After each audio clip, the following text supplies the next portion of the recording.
Bate-papo político com os jornalistas Luzenor de Oliveira e Beto Almeida.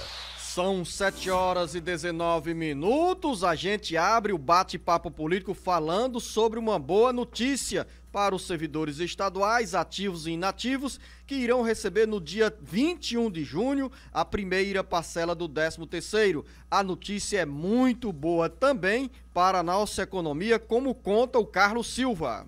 Uma boa notícia para a economia do Ceará. O governador Camilo Santana, do PT, ao lado da vice-governadora Isolda Sela, do PDT, e da secretária da Fazenda, Fernanda Paco Baíba, anunciou nesta terça-feira a liberação de R$500 milhões para o pagamento no dia 21 de junho da primeira parcela do 13º salário dos servidores estaduais ativos e inativos. São pelo menos 130 mil servidores beneficiados com a medida. Camilo disse que com a pandemia da Covid-19, a economia terá uma injeção entre os dias 1º de junho e 5 de julho de R$2,5 bilhões, somando as folhas salariais de maio e junho e a primeira parcela da gratificação natalina. Ao agradecer os servidores no desempenho de suas funções e na prestação de serviços à população, Camilo voltou a falar sobre o esforço do governo para manter o equilíbrio fiscal e financeiro, que permite medidas como a antecipação do 13º. O governo do estado, segundo Camilo Santana, tem feito um esforço para minimizar as situações extremamente difíceis que muitas pessoas passam, e essa antecipação é mais um esforço para que nós possamos garantir um conforto maior para os cearenses. Com informações, Carlos Silva. Jornalista Beto Almeida, no Jornal Alerta Geral desta terça-feira, falávamos sobre expectativa. Ao final do dia, transformou-se a expectativa em perspectiva real para os servidores do Estado receberem no dia 21 de junho a primeira parcela do 13º. É uma boa notícia porque gera aí mais um ambiente favorável na economia, tanto no interior quanto na Grande Fortaleza. Beto Almeida, análise política com credibilidade e isenção. Bom dia, Luzenor, bom dia aí novamente aos nossos ouvintes. Ontem eu falava que a expectativa, que a gente trabalhava exatamente em cima disso, do pronunciamento que viria a ser feito logo depois, era se o governador iria também antecipar, por exemplo, o pagamento dessa primeira parcela do 13º salário, como já havia anunciado o prefeito aqui de Fortaleza, José Sarto. E aí foi exatamente isso que aconteceu. Ficou tudo aí para o dia 21 de junho, o mesmo dia que os servidores aqui da capital também vão estar recebendo o equivalente a 40% do salário, que é exatamente a primeira parcela do 13º. E, Luzenor, isso mostra mais do que responsabilidade fiscal, vamos dizer assim, claro, porque se o ente público está adiantando essa parcela do 13º, é um indicativo de que financeiramente o poder público está bem, está equilibrado, tem sua responsabilidade, mas para além disso, eu vejo como uma questão mesmo de empatia. Quando eu falo empatia, é a preocupação do governador e do prefeito também, do José Sarto, é bom que se diga, em chegar junto, como se diz, nesse momento de extrema dificuldade que o servidor público como um todo, que os cidadãos como um todo enfrentam nesse momento de pandemia, com a economia parada, com o desemprego em alta, com muitas vezes, Zenor, as pessoas ali que têm um trabalho formal sendo a única fonte de renda segura da família, um 13º desse antecipado chega sim num bom momento. E mais que isso, Zenor, a receptividade enorme que isso tem para girar a economia, porque isso significa aquilo que nós já falamos, é serviço, é o comércio, é a loja que funciona, é tudo que passa a circular da maneira como todo mundo aguarda e quer. E pelos números apresentados pelo governador Camilo Santana, jornalista Beto Almeida, são pelo menos 2 bilhões e 500 milhões de reais com a folha salarial paga no mês de maio, início de junho, e também com a folha de salários do mês de junho, que é paga logo no início de julho. Então, as folhas salariais de maio e junho, com o 13º salário, a primeira parcela, significam 2 bilhões e 500 milhões de reais, movimentando a economia do Ceará. O Congresso Nacional derrubou nesta terça-feira o veto do presidente Jair Bolsonaro ao projeto de lei que prevê a ajuda de 3,5 bilhões de reais da União para que estados, Distrito Federal e municípios possam garantir acesso à internet a alunos inscritos no CAD Único e professores das redes públicas de ensino em decorrência da pandemia da Covid-19. Esse foi um dos vetos derrubados na noite dessa terça-feira pelo Congresso Nacional. Congresso Nacional que aprovou também, jornalista Beto Almeida, mudanças no orçamento da União, garantindo aí a recomposição do orçamento da União de 2021 no valor de 19,7 bilhões de reais. Recursos para diferentes áreas, inclusive para a área da habitação.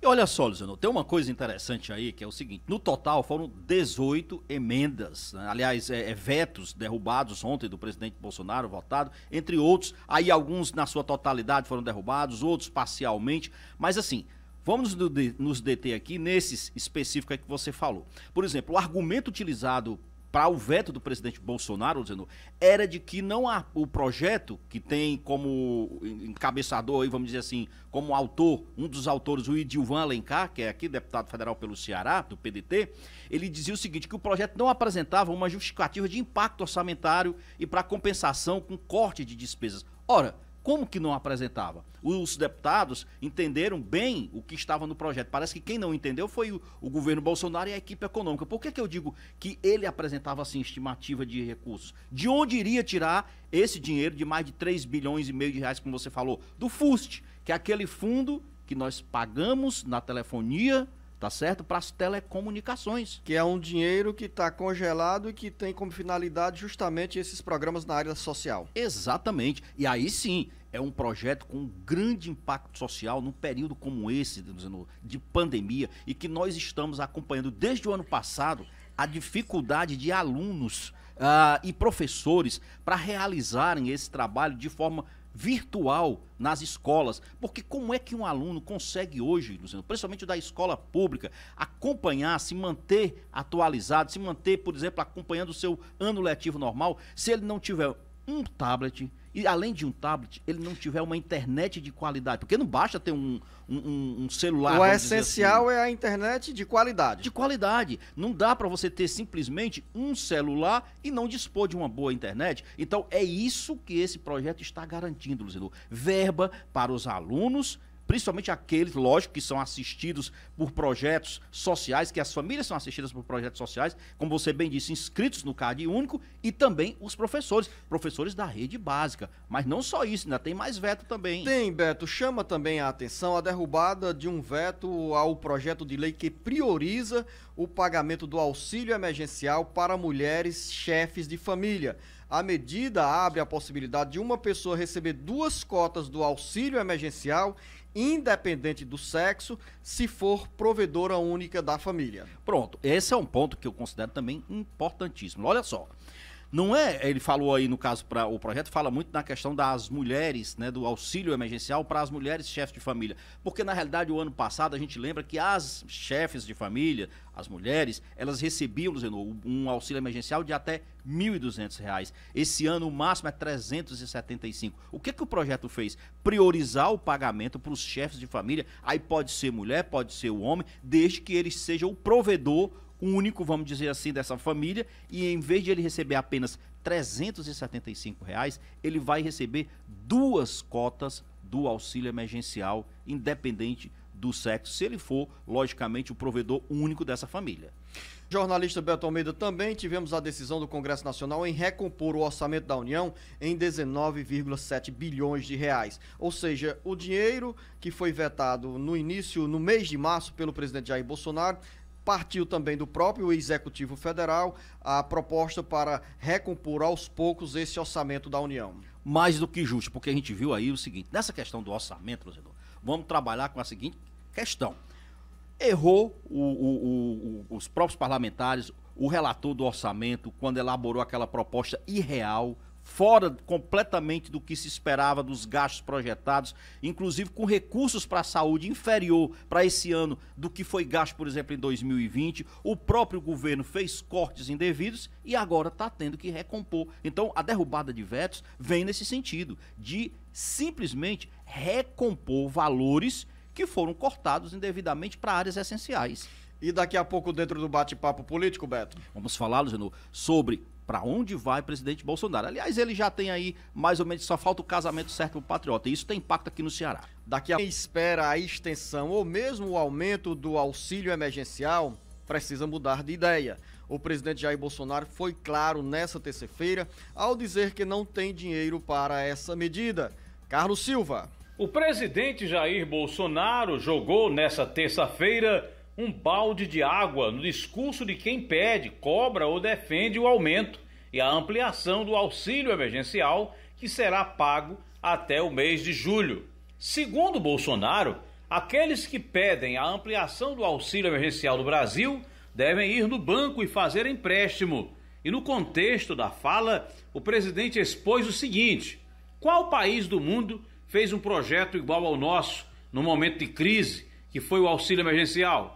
Nós gastamos em 2020, com o auxílio emergencial, o equivalente a 10 anos de Bolsa Família. E tem gente criticando ainda, falando que quer mais. Como é endividamento por parte do governo, quem quer mais é só ir no banco e fazer empréstimo, disse o presidente. Bolsonaro afirmou ainda que sabe das dificuldades de quem perdeu o emprego e, mais uma vez, em recado aos governadores e prefeitos, disparou: sabemos da situação difícil que se encontra a população que perdeu o emprego. Não por culpa do presidente. Eu não obriguei ninguém a ficar em casa, não fechei comércio e, por consequência, não destruí emprego. Atualmente, o governo federal paga como valor máximo do auxílio emergencial R$ 375 por mês. Com informações dos bastidores políticos, Carlos Silva. Jornalista Beto Almeida. O presidente Jair Bolsonaro foi claro mais uma vez para dizer que o governo federal não tem dinheiro para bancar o aumento do valor mensal do auxílio emergencial ou mesmo estender por alguns meses o benefício que dá suporte aí às famílias que continuam sem renda em meio à pandemia da Covid-19. Esse é um lado. E o presidente Jair Bolsonaro mandou um recado para os opositores e também para aliados do próprio governo que querem esse aumento no valor do auxílio emergencial, que por sinal termina em julho, e também resposta às cobranças feitas nas manifestações do último domingo pelos partidos de oposição que cobram o auxílio emergencial de R$ 600. Como o presidente Jair Bolsonaro vai conciliar essas cobranças internas entre os aliados dentro do Congresso Nacional e essa pressão das contas do governo, Beto Almeida, segundo ele, sem dinheiro para pagar um valor maior do auxílio emergencial? Pois é, já tem a decepção com o valor do auxílio emergencial comparando com o que foi pago no ano passado, quando o valor mínimo era de R$ 600, tá? E aí, Luciano, vem agora o presidente Bolsonaro dizer que realmente não tem dinheiro e quem precisar disso vai ao banco pegar emprestado, que ele quer dizer, né? Fazer empréstimo no banco. Só que o país está muita gente desempregada. Sem emprego formal, Luciano, o banco não deixa nem você passar daquela porta giratória. A gente sabe como é que é banco. E o presidente diz uma coisa: a economia tem que pegar. Ele diz, olha, alguns dizem que eu não estou preocupado com morte. Uma pessoa desempregada, ela entra em depressão, tem problema, se alimenta mal. Tudo isso é verdade. Agora, para o desemprego pegar, o governo primeiro tem que criar as condições para isso. E até que essas condições cheguem ao formato ideal, precisa entrar, sim, o braço forte do Estado, o braço forte da União, que é exatamente amparando aquelas pessoas que estão em situações mais críticas. E aí vem a pressão das ruas, inclusive, para que haja ampliação desse auxílio emergencial até que a economia pegue, como defende o presidente Bolsonaro. E tem um detalhe, ele começa ali a sonora dele perguntando o seguinte, que desafia quais foram os outros países que fizeram o que o Brasil fez. Ah, presidente, não precisa ir muito longe não, basta ver o que fez os Estados Unidos para recuperar, para colocar a economia nos trilhos, Luciano. Injetou bilhões de dólares inclusive chegando àquelas famílias americanas que estavam sim com um padrão de vida lá embaixo por conta da queda na atividade econômica dos Estados Unidos. E olha, a economia dos Estados Unidos está assim, ó, naquele motor como quem quer dar um arranque total. Então isso é fruto desse esforço e desse investimento feito pelo governo americano. O Reino Unido, do mesmo jeito, injetou bilhões de dólares na economia. É o que todo governo... De euros. O que... Não, aliás, libras. Euros não, lá eles usam libra, né? Eles não entraram no Inglaterra, euro. exatamente. Na Inglaterra. E aí, Luciano, vem um detalhe. É o que todo país com responsabilidade social faz, tem que fazer. E outra, Beto Almeida, desde o ano passado, em março, nós tivemos aí a mão estendida do poder público e não existe outro caminho para a solução de tantos problemas sociais agravados pela crise sanitária, senão a atuação firme e forte do poder público, principalmente do governo federal, da União. Esse guarda-chuva precisa sim ser usado, ficar aberto para acolher os milhões de brasileiros, Exatamente. Os milhares de cearenses que ficaram sem renda. E tem uma lógica, quando o poder público age com distribuição de renda, nós temos uma riqueza sendo distribuída para a população. Isso significa dizer que quanto mais dinheiro girando, mais a economia se movimenta, mais impostos o poder público recebe, recolhe, e aí também tem o aspecto positivo da geração de empregos.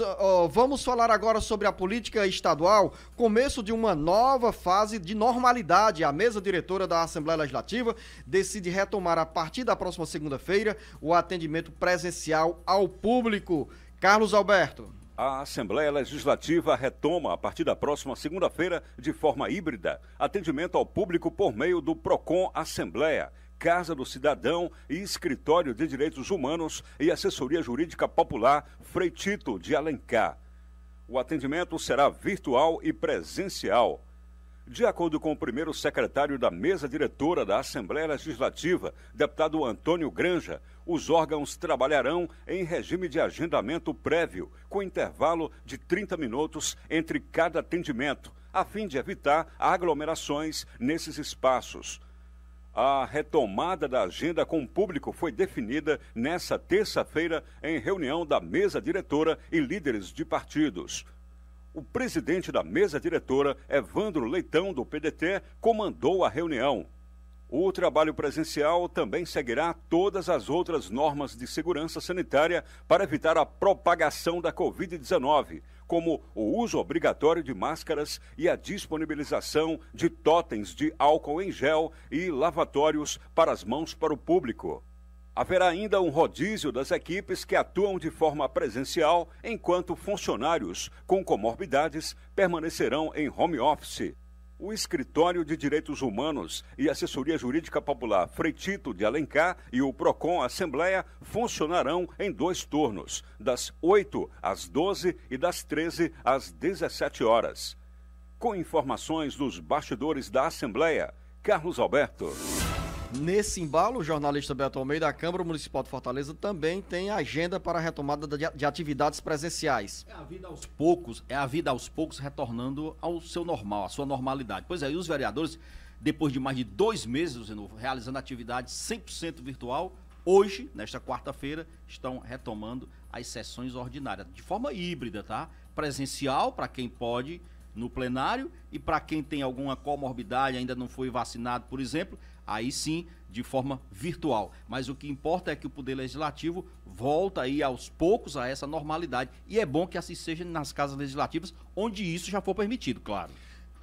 Nós estamos no Jornal Alerta Geral, dentro do bate-papo político, nesta conversa com o jornalista Beto Almeida, levando para você, ouvinte internauta, neste café da manhã, as informações da área política que podem mexer com o seu dia a dia. Agora a agenda das eleições presidenciais de 2022. Aliados do presidente Jair Bolsonaro avançam para ter o controle do Patriota. Filiação do presidente à nova sigla gera expectativas na base bolsonarista no Ceará. Carlos Alberto. Os aliados do presidente Jair Bolsonaro no Ceará aguardam com expectativa qual será o novo partido político do chefe da nação para acompanhá-lo.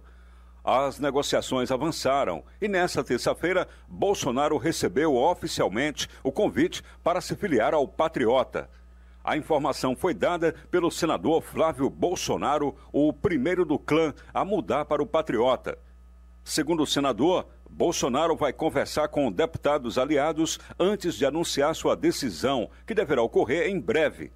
Flávio Bolsonaro publicou nesta terça-feira uma foto ao lado de Bolsonaro e do presidente do Patriota, Adilson Barroso, no Palácio do Planalto. Para concorrer a um novo mandato, o presidente Bolsonaro precisa estar filiado a uma sigla até 6 meses antes das eleições de 2022. E, nesse cenário, os aliados trabalham para a montagem de um palanque com PP, PL, Republicanos e PSL. No Ceará, os aliados do presidente Bolsonaro poderão ter como candidato ao governo do estado o senador Eduardo Girão, do Podemos, ou mesmo o capitão Wagner, que se prepara para deixar o PROS em direção ao PSL. Com informações dos bastidores políticos, Carlos Alberto. Jornalista Beto Almeida, essa notícia que o Carlos Alberto acaba de nos trazer tem repercussão direta no Ceará.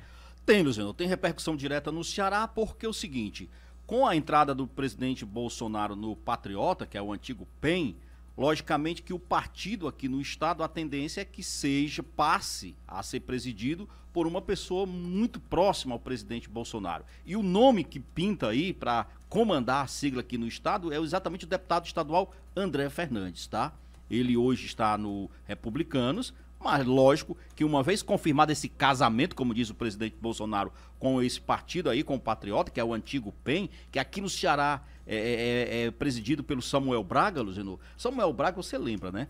Ele tem uma bandeira, a bandeira da ecologia, foi do Partido Verde, e sempre, agora, ele tá naquela coisa de dizer o seguinte, ó, não sabe como vai ser o rumo do partido, mas já aqui no estado, em relação a quem vai comandar, mas ele já admite que foi feito o acordo em nível nacional da legenda com o presidente Bolsonaro, falta só definir a data. Então tem 2 nomes, ou aquele vereador Alberto, lá da Câmara Municipal, ou o deputado André Fernandes. É óbvio que aí o André Fernandes ganha relevância, não só pela votação expressiva, como também por ser apoiador desses de primeira hora do presidente Bolsonaro. Então, é uma expectativa que se cria, mas praticamente, Luciano, isso se dá como certo. Na reta final do bate-papo político, um registro de luto na área do jornalismo na região do Vale do Jaguaribe. Morreu nesta terça-feira, vítima da Covid, das complicações pela Covid, o radialista Flávio Costa, como conta, direto de Russas, a nossa correspondente Raquel Tavares. Luto no jornalismo jaguaribano. Perdemos mais um amigo e companheiro de imprensa para a Covid-19. Faleceu nesta terça-feira em Limoeiro do Norte o radialista e jornalista Flávio Costa. Flávio trabalhou em várias emissoras de rádio e é o pioneiro em nossa região em web TV e TV a cabo com a TV Jaguar. Exatamente no dia da imprensa, quis o destino que Flávio partisse, na certeza de deixar um legado na comunicação. Ele deixou esposa, 2 filhos e um neto. Vale destacar que somente no estado do Ceará já perderam a vida para o vírus da Covid mais de 50 comunicadores e recentemente, no mês de março, foi vítima do vírus o nosso companheiro Cídio Ferreira, da 98.5 Russas. A imprensa de todo o estado do Ceará está de luto. Com informações para o Alerta Geral, Raquel Tavares. Estamos de luto, Beto Almeida, pela perda de muitos cearenses para a Covid-19. Como relata a Raquel Tavares, é mais um dos profissionais de imprensa também vítima das complicações pela Covid-19 e lamentamos aqui com um tom de tristeza que tenhamos que registrar mais um falecimento de um companheiro de trabalho como Flávio Costa. Eu não convivi diretamente com o Flávio Costa, eu conheci na atuação do rádio da região do Vale do Jaguaribe, tanto em Russas quanto em Limoeiro do Norte, e como citou a Raquel Tavares, ele foi um pioneiro na implantação da TV Jaguar, lá na região do Vale do Jaguaribe. Tristeza e luto, sim, na área do jornalismo do Ceará, jornalista Beto Almeida. E aí, Luciano, já se somam mais de 50 vítimas de profissionais de imprensa que foram vítimas dessa Covid, desse vírus. O que, para mim, está muito claro, Luciano, já passa da hora. dos profissionais de imprensa que precisam estar no dia a dia exercendo a sua atividade, e é uma atividade essencial para qualquer democracia, de eles serem incluídos como prioridades na vacinação. E outras cidades, outros estados já estão fazendo isso. Em Teresina, por exemplo, lá a Câmara Municipal votou ainda em abril prioridade para todo mundo que é da área de imprensa. E isso daí não quer dizer que você está literalmente prestigiando, dando prioridade sem que haja necessidade a uma determinada categoria. Isso é necessário. 51 ou 52 profissionais aqui no estado do Ceará da área de imprensa, perderam a vida. Até quando? Jornalista Beto Almeida, eu vou, sem espírito de corporativismo, endossar, fortalecer o seu discurso. Eu acho que está na hora mesmo, já passou da hora dos profissionais de imprensa entrarem na linha de prioridade, pelo traço que você acaba de fazer, né? A importância e a exposição que esses profissionais de imprensa assumem no dia a dia com o exercício de uma atividade tão essencial para a população, para a sociedade brasileira, para o cearense. Então, é hora aí do governo do estado, da Secretaria de Saúde. Faço aqui apelo ao doutor Cabeto para fazer uma reflexão sobre essas movimentações e essas cobranças que estão sendo realizadas há um bom tempo sobre a inclusão dos profissionais de imprensa na lista de prioridades da vacinação contra a Covid. São 7h47, final da nossa conversa aqui no Bate-Papo Político. O Marcos Furlan volta já com outras informações. A você, Beto, aos nossos ouvintes internautas, um abraço. Bom dia.